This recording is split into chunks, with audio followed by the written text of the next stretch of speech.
ลงมาตรวจเบิ่งอันก้อนขี้ไถที่เฮาไถแล้วว่าเพิ่นสีแดงว่าเพิ่นสีนั่นบ่แล้วบ่ได้พี่น้องเอ้ยเบิ่งนี่แต่ละก้อนมึงบักใหญ่บ่คือคิดเด้อพี่น้อง แต่ว่าเรื่องมันสีคักบ่มันก็คักอยู่เนาะแต่ว่าคันเฮาเฮ็ดบ่ได้อันนี้เบิ่งปิดคุมปิดบ่ไว้นี่คุมนี่ว่านี่2คนลงมานั่ง3คนลงมานั่งก็ได้แต่ละคุมมันนะแบบว่าเพิ่นปีนก้อนขี้ไถขึ้นแหละมันบ่ล่มก้อนขี้ไถเนาะมันใหญ่เด้มันใหญ่มันเป็นแผ่นนะครับมันเป็นคุมแบบนี้บัดนี้นี่เบิดชิดเลยเฮาเฮ็ดหยังบ่ได้เพราะว่าเฮาลุงใหญ่ตอนแรกลุงใหญ่คิดว่าสิให้เพิ่นไถให้เพิ่นไถให้แล้วก็มันยามเฮ็ดเลยลุงใหญ่สิเอารถไถน้อยลงมาตัดมาเบิ่งแล้วมันบ่ได้คนขี้ไถมันใหญ่มันเป็นดินบ่แห้งมันเป็นดินด่างเนาะเป็นดินด่างดินบ่แห้งมันก็เลยเป็นก้อนใหญ่แบบนี้นะครับเป็นคุมเป็นบ่อมีแต่ว่าพอดยามนั้นเขาก็ได้เฮ็ดจ้างเอามาปรับใหม่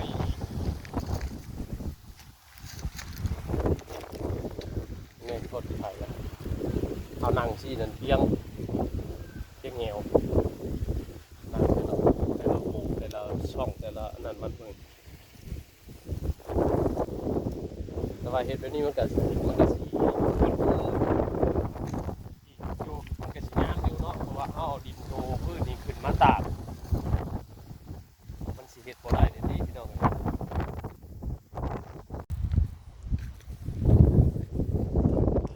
สบายดีคือเก่าเด้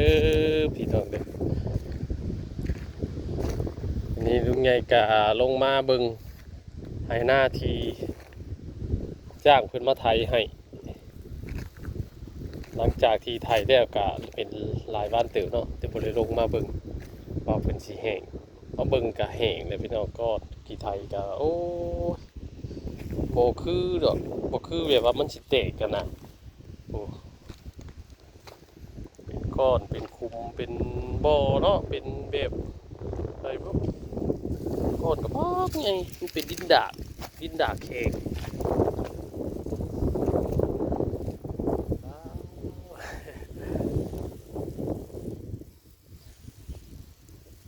100%เลยพี่น้องเอ้ยคือว่าสิได้จ้างอีกรอบนึงเนาะ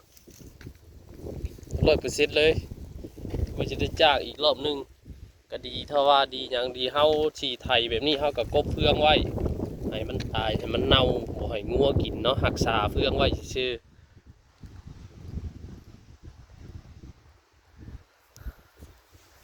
100นี่ก็คือว่าได้จ้างอีกเทื่อนึงได้100%เลยตัวนี้นะเพราะว่าเฮาเบิ่งแล้วก็มันบ่มีทางหรอกว่าสิเฮ็ดได้เนาะสิเอารถไถน้อยลงไปเฮ็ดลุงใหญ่คิดตอนนั้นว่าสิให้เพิ่นไถให้กบเฟืองไว้เบิ่งก้อนขี้ไถมันขี่กันแบบนี้เบิ่งนี่พี่น้องก้อนบักใหญ่เนาะนะครับ50กิโลแต่ละก้อน50หรือว่า6-70กิโลไปพุ่นแหละวันนี้มันเจ็บนี่เขาก็หมู่เพิ่นตีเพิ่นหยังนี่ก็เจ็บนี่ก็แบบดินดากเนาะมันเป็นดินดากมันเป็นคุมเป็นบ่อไปนี่มันบ่เพียงแบบนี้โอ้ยยังเลิกลายบาดนี่พี่น้องตอนนั้นว่านั่นอยู่แต่ว่าเฮาก็บ่ได้เน้นว่าอย่าให้มันเพียงดอกตอนนี้นะความคิดของลุงใหญ่ตอนนั้นเนาะคิดว่าสิจ้างเพิ่นไถให้เพิ่นไถให้แล้วกบเฟืองไว้เวลาฮอดยามเฮ็ดแหละเฮาก็สิเอารถไถมาลงเองนะรถไถน้อยเฮานี่มาลงไถไปแล้วก็ตีไปแล้วก็ว่านแห้งแบบนี้นะบัดเพิ่นมาไถแล้วบัดมันก็เป็นก้อนขี้ไถใหญ่เนาะก้อนขี้ไถใหญ่แล้วก็เป็นคุมเป็นบ่อแบบนี้มันก็ปล่อยบ่ได้คือกันนี่มันจะได้จ้างอีกรอบนึงคือปานใดถ้าไผสิเฮ็ดเนาะให้เพื่อไว้เลยถ้าว่ามีไผอยากเฮ็ดนะให้เพื่อไว้ว่าบ่แม่นว่าสิเฮ็ดครั้งเดียวเนาะอันนี้ต้องแบบว่าเฮาคิดว่าสิเฮ็ดว่าครั้งเดียวนี่เป็นไปบ่ได้ดอกพี่น้องมันต้องสองอยู่แน่เนาะอันนี้ก็จ้างเขาไถกบเฟืองไว้แล้วก็ตากดินไว้พุ่นแหละ เดือนยังเดือนเมษาต่อเดือนนั้นมีนาเมษาไปผู้ใดก็สิลงจ้างให้เขาปรับหน้าดินให้ไหมนี่นะมันบ่ได้ดอกคือเราพี่น้องเอ้ยสำหรับมันไปคิดว่าสิเอารถน้อยลงนะมันลงบ่ได้มันเป็นคุมเบิ่งแต่ละคุมนี่นะเกือบเพียงหัวเข่ามันบ่แตกเด้อก้อนขี้ไถนี่ถ้าเป็นหน้าดินทรายก็ว่าอีกอย่างหนึ่งเนาะเป็นหน้าดินทรายนี่คือสิแตกอยู่ก้อนขี้ไถอันนี้ก้อนขี้ไถมันบ่แตกอันนี้มันเป็นก้อนใหญ่ๆใหญ่เลย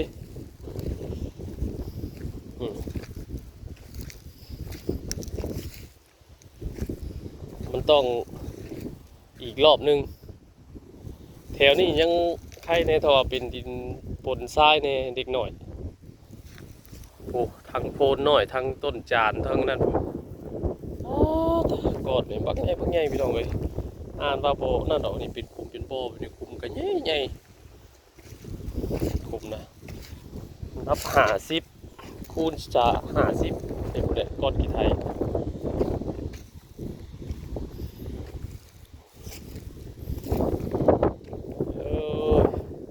คุณนะ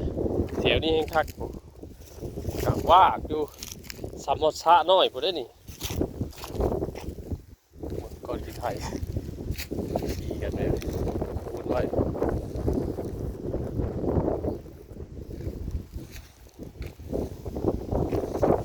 เฮ็ดนั่นก็สี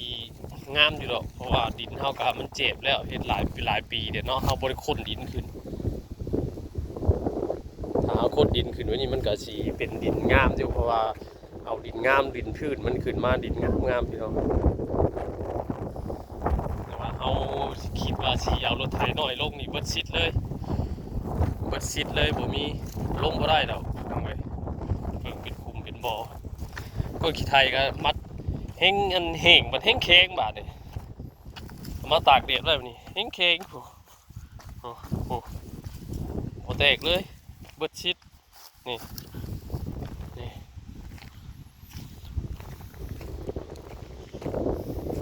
พูดนะป่วยกันอยู่แบบนี้มีแต่ว่าฮอดยามเฮาสิลงเฮ็ดแล้วก็ให้รถเพิ่นมาถูไว้อีกทีนึงให้เพิ่นปรับให้เพิ่นปรับหน้าดินให้เลยแต่ปรับให้เพียงให้ก้อนขี้ไถตัวนี้ละเอียดก็ดีอีกอย่างหนึ่งเพราะว่าเฮาได้ค้นดินตัวนี้ขึ้นมาแล้วเฮาตากดินให้มันแห้งคักแน่เนาะค้นตากเรียบร้อยแล้วก็เอารถมาปรับอีกทีนึงได้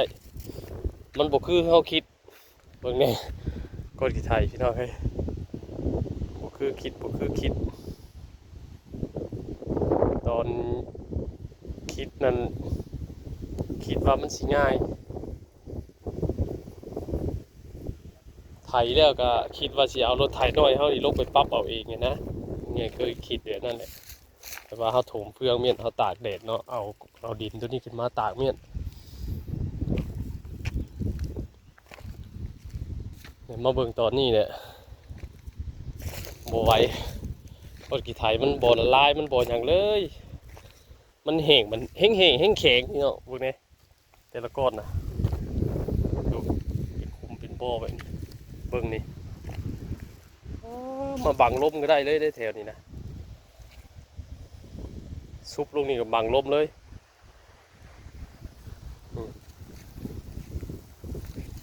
โอ้ยเบิ่งแต่ละคนไทยเลี้ยวคนไทยแล้วก็คนไทยปีนขึ้นเบิ่งแต่ละก้อนเนาะใหญ่บอกให้คนปั๊บลึกว่าเอาลึกบ่ก็เลยแบบว่าเอาลึกนี่แต่เนาะเขาคิดว่าจะเอาดินตัวนี้ขึ้นมาตากแดดแล้วก็เขาคิดว่าสิเฮ็ดได้นะปั๊บไปแล้วมันมาเบิ่งแล้วมันปัญญาเลยเป็นบ่ได้ดอกก็สิได้จ้างเพิ่นอีกเทื่อนึงผู้ใดพี่น้องเอ้ยครับสิหาเงินนี่เนาะเพิ่นก็ซ้ำสิเอามันเอาเพิ่นบ่ได้ดอกบ่ได้คุมนึงได้นี่นะลุงใหญ่นั่งนี่นะเกือบมิดเลยนี่ปักลมได้เลยมันเป็นแบบเป็นคุม แบบนี้เพราะว่ามันปรับลึกแล้วก็ก้อนขี้ไถมันก็ปีนขึ้นแต่ว่าก้อนขี้ไถมันปีนขึ้นแล้วมันโบแตกเนาะมันเป็นดินดาบมันโบแตกแล้วมันเป็นก้อนใหญ่ๆแบบนี้นี่มันนั่งโคมกแบบนี้แล้วก็มันเป็นช่องบ้างแบบนี้เต็มอยู่เนี่ยใหญ่มันนั่งอยู่นี่นั่งอยู่ขุมมันเนี่ยถามว่าไผ่สีเฮ็ดเนาะก็เฮ็ดเด้อพี่น้องเด้อเฮ็ดคือลุงใหญ่นี่เพราะว่ามีหมู่เนี่ยมีหมู่เฮ็ดน้ำเนี่ยโอเคพี่น้องนี่เอาลงมาเบิ่งอีกเทื่อนึงว่าก้อนขี้ไถนี่มันสีแตกมันสียังบ่แตกพี่น้องมันเป็นก้อนขี้ไถดินดากเนาะลุงใหญ่เป็นดินดากแล้วก็ก้อนใหญ่แล้วก็ให้เพิ่นปรับลงลึกมันก็เลยเป็นคุมแล้วก็ก้อนใหญ่แบบนี้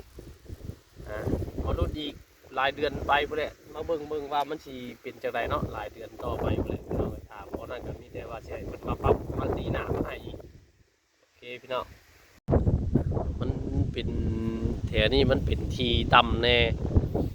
แล้วก็มันมีน้ำมันบ่อยากแห้งอะนะเพิ่นก็เลยว่าปรับไถมันเสมอบัดมาหม้องนี้มันบัดเป็นเลิกบัดเป็นคุมเป็นอันก้อนขี้ไถก็เลิกแล้วก็เป็นก้อนขี้ไถใหญ่เป็นดินดากมันบ่แตกเลยพี่น้องเอ้ยแต่ละคุมแต่ละบอดก้อนขี้ไถแต่ละก้อนซ้ำมันเป็นท่องเที่ยวเลยมันเป็นดินเป็นพวกเป็นคุมเป็นยังนะแบบน้ำโตน้ำยังไปสั่นนะ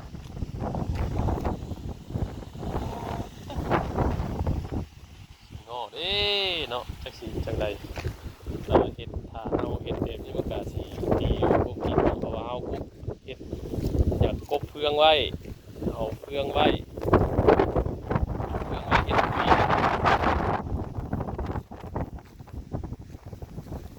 หลังจากที่เห็ดลายมืดแล้วมาเบิ่งก็ยังคือเก่าแล้วเนาะมันบ่ได้เปื่อยบ่ได้แตก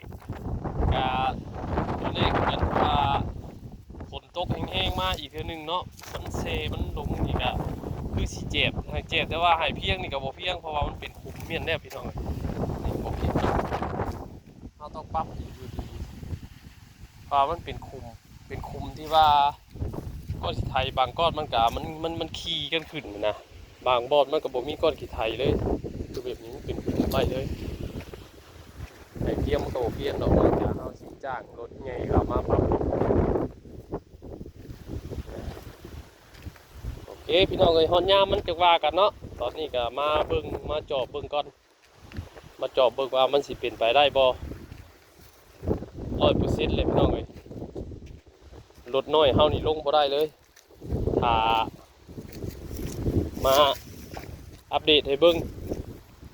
เนาะว่าถ้ามีคนอยากเฮ็ดซั่นซะหลังจากลุงใหญ่ถ่ายลงเนาะแล้วก็มีคนคอมเมนต์เข้ามาถามว่าอยากเฮ็ดนั่นนี่นะมีอะไรพี่น้องแต่ว่าถ้าสิเฮ็ดเทื่อเดียวคือสิบ่แล้วเนาะ